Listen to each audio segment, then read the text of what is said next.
আমাদের তরুণ সমাজ ড্রাগে জড়িয়ে যাচ্ছে, বিভিন্নভাবে আসক্তিতে তারা জড়িয়ে যাচ্ছে। এখন আপনি কতজনকে চিকিৎসা দেবেন আর কতজনকে আপনি ধরে ধরে জেলে পুরবেন? সম্ভব এটা?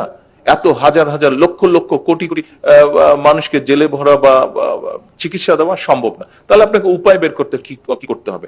তাহলে এই যে ইয়াং জেনারেশন, আমরা সবাই কিন্তু ওই বয়সটা পার হয়ে এসেছি।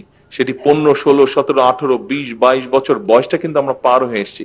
কাজে সেটার এক্সপিরিয়েন্স আমাদের আছে। প্রত্যেকটা মানুষ এই ঘরে আমরা ওই বয়সে কি হয়, অবশ্যই মানসিক এবং শারীরিক একটা এনার্জি থাকে।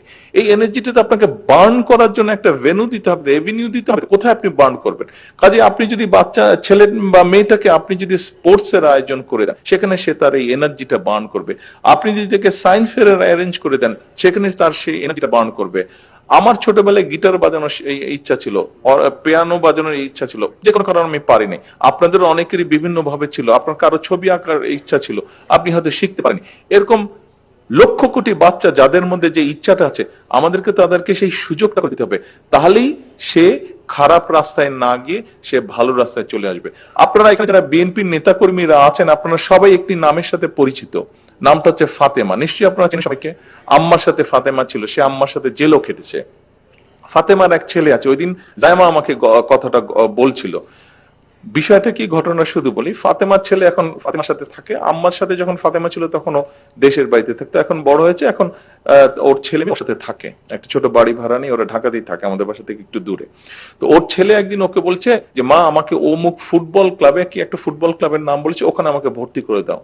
তো 1,500 টাকা লাগবে। তো তুমি 1,500 টাকা দিয়ে ফুটবল ক্লাবে ফুটবল খেলবো? তুমি বলে, হ্যাঁ ফুটবল আমি এই জন্য খেলবো, কারণ আমি যদি ফুটবল খেলি, পড়ালেখার পাশাপাশি যদি আমি এখানে ফুটবল কোর্সটা করি, তাহলে যেটা হবে, আমার কিছু বন্ধু বান্ধব আছে যাদেরকে আমার ভালো লাগে না, কিন্তু আমি যদি ওখানে না যাই, ওরা আমাকে জোর করে টেনে ওদের সাথে নিয়ে যাবে, আমি ভালো থাকতে পারবো না।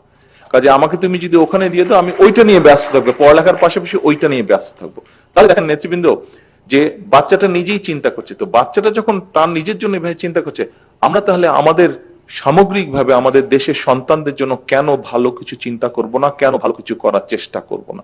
আমাদেরকে বুঝতে হবে আমাদের সন্তানরা কি চায়, তাদের জন্য সেই পথটা তৈরি করতে হবে, তাদেরকে সেই পথটা দেখাতে হবে। আসুন, দেশের মানুষ আমাদেরকে সেই দায়িত্ব দিয়ে দিয়েছে, আমরা চেষ্টা করি সেই দায়িত্বটা পালন করার জন্য। নেতৃবৃন্দ, সেজন্যই আমরা এই বিষয়গুলো আয়োজন করছি, সেজন্যই আমরা বলতে চাচ্ছি যে লার্নিং উইথ হ্যাপিনেস, আমরা শিক্ষা কার্যক্রমটাকে সেভাবেই সেভাবে ঢেলে সাজাতে চাচ্ছি। এটাই হচ্ছে আমাদের জুলাই চেতনা বলেন, স্বাধীনতার চেতনা বলেন, বা যেটাই বলেন, আমরা এটাতেই বিশ্বাস করি। কারণ আমি ছোটবেলা থেকে দেখে বড় হয়েছি, সেটা হচ্ছে যে শহীদ জিয়া এভাবেই চিন্তা করতেন দেশের মানুষের জন্য, খালেদা জিয়া এভাবেই চিন্তা করতেন দেশের মানুষের জন্য। স্বাভাবিক আমিও এভাবেই চিন্তা করব আমার দেশ এবং দেশের মানুষের জন্য।